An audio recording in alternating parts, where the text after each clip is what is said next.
तो आज हम शुरुआत करते हैं निरक्षीय स्थिति में। निरक्षीय स्थिति में किसी बिंदु पर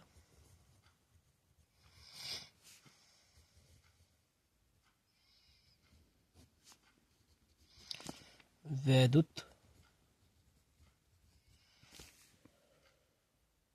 क्षेत्र की तीव्रता के लिए व्यंजक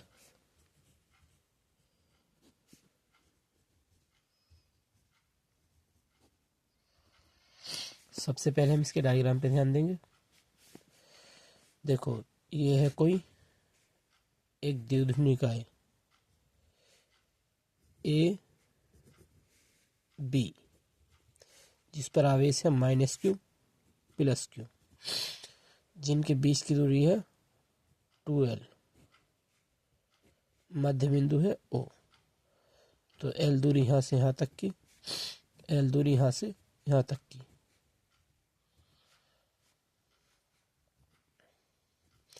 अब कल हमने अक्षीय स्थिति में पढ़ा था, तो पॉइंट यहाँ पे लिया गया था। निरक्षीय स्थिति में ये लंबवर्धक पे हो जाएगा, यहाँ पे बिंदु P, जिसकी दूरी है R।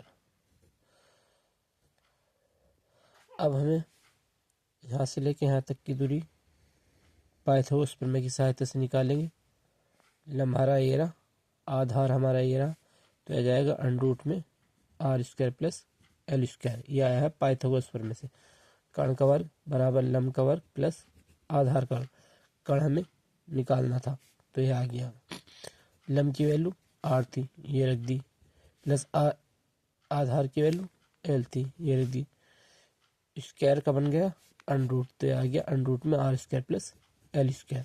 अब बात रही इधर की, जब इधर का लंब सेम है, आधार सेम है, तो कर्ण भी सेम ही आएगा √ में r² + l²। अब हमें इस बिंदु पर वैद्युत क्षेत्र की तीव्रता ज्ञात करनी है।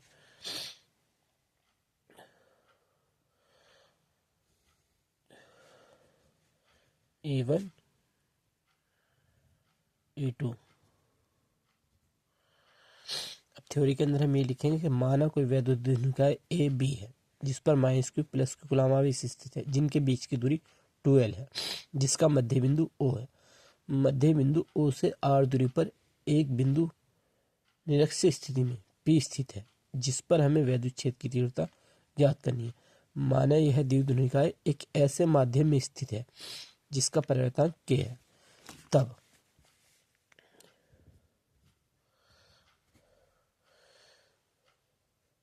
बिंदु आवेश, किसी बिंदु पर वैद्युत क्षेत्र की तीव्रता, बिंदु आवेश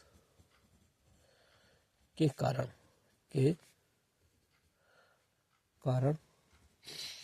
किसी बिंदु पर वैद्युत क्षेत्र की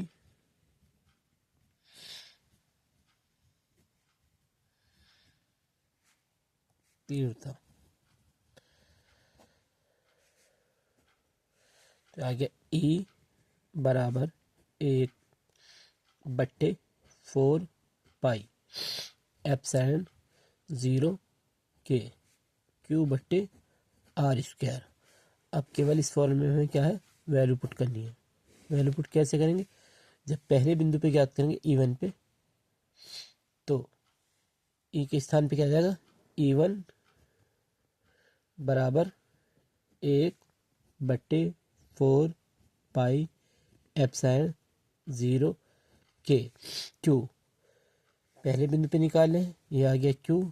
फिर R की वैल्यू कितनी है, √ r² + l², √ r² + l²। इसके ऊपर होल स्क्वायर, स्क्वायर से रूट कट गया, तो E1 बराबर 1/4 पाई एप्सिलॉन 0 K Q ये रहा। जब स्क्वायर से रूट को हमने काट दिया, तो आ गया r² + l²। इसी प्रकार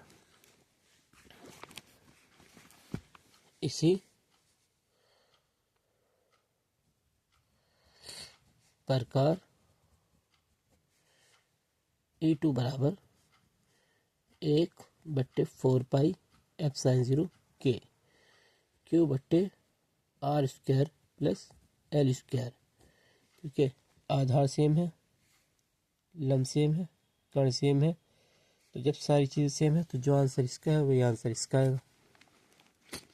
अब यहाँ पे थ्योरी लिखेंगे, परिणामी तीव्रता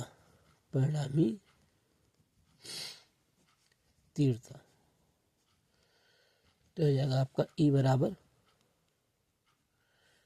E1 cos theta plus E2 cos theta.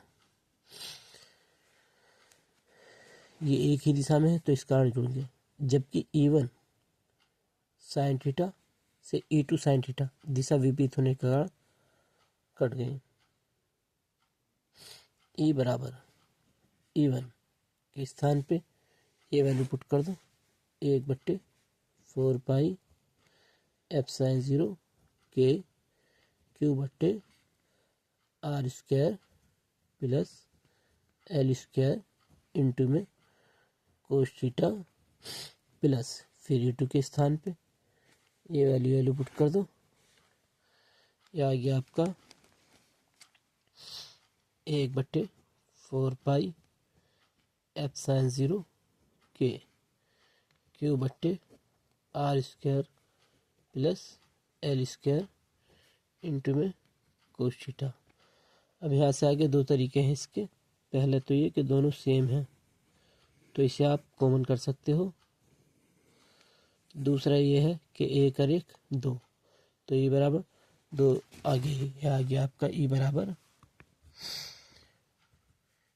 2 गुना में 1/4πε0 के क्यू बट्टे में R square plus L square into में कोस थीटा।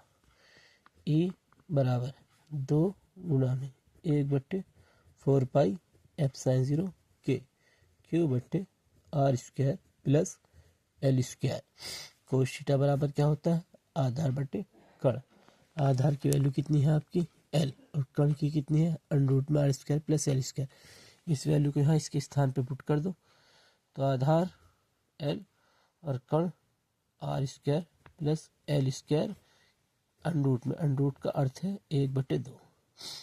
अब इसे कैलकुलेट करके लिख दो, E बराबर 2 गुना में 1/4πε0 के क्यू अपॉन में आर स्क्वायर एल स्क्वायर की power 1, R square plus L square की पावर 1/2।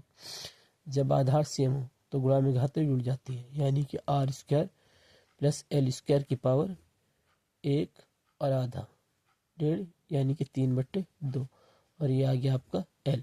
और ये जो 2QL है इसके स्थान पे जैसे हमने कल रखा था वैसे ही वैद्युत द्विध्रुव निकाय की परिभाषा से क्या रख दें, P। तो आ गया P बट्टे में R square plus L square की पावर 3/2।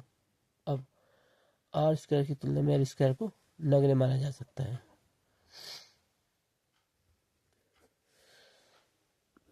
तो E बराबर 1/4πε0 के P अपॉन आर स्क्वायर की पावर 3/2, 2 से 2 कैंसिल, तो आ गया E बराबर 1/4πε0 के P अपॉन आर की क्यूब। ये आ गया आपका फाइनल आंसर। निरक्षित में किसी भी अनुच्छेद की तीव्रता के लिए व्यंजक। इससे आगे कल करेंगे। धन्यवाद।